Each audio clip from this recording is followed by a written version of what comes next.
In this lesson, we're going to go even further down the path of using helpful tools to find hooked action functions in WordPress, and we're going to use two plugins together, the Debug Bar plugin and the Debug Bar Actions and Filters plugin. The Debug plugin for WordPress is actually made by the core WordPress team, and it gives you a lot of helpful information about how WordPress is running behind the scenes. You could find out things like queries, what's going on with WP Query, all the different requests made, and things going on with the object cache. It's also built in a way that it's extendable, so we have other plugins like Debug Bar Actions and Filters that adds two new fields to list out the actions and filters. Once you install these two plugins, you get a debug in the menu here with an option to pull up action hooks.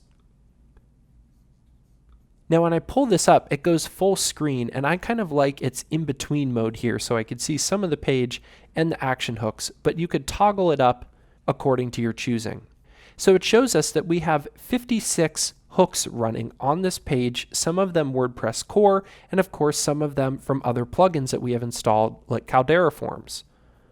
Now this list doesn't give us anything else, and you could probably figure out from what we've done so far that behind the scenes this is just a fancy listing of WP Action.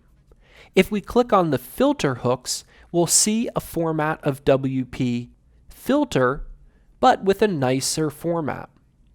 However, just like with WP Filter and the RDebug tool, we don't know necessarily whether we're looking at an action or a filter. So one thing you can do is come over to the action hooks, click on one of them, copy it over, and then the nice thing about this plugin is that the default browser find and search works with it. So I could type in loopend and notice that it's not getting any results. So that tells me that this action hook, although called, didn't have anything in it.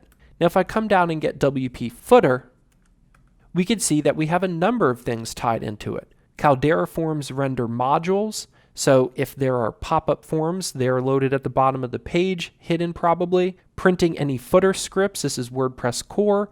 And then the WP admin bar render, so this top menu bar that we have up here, even though it appears at the top, all of the code for it is loaded in the footer of our theme.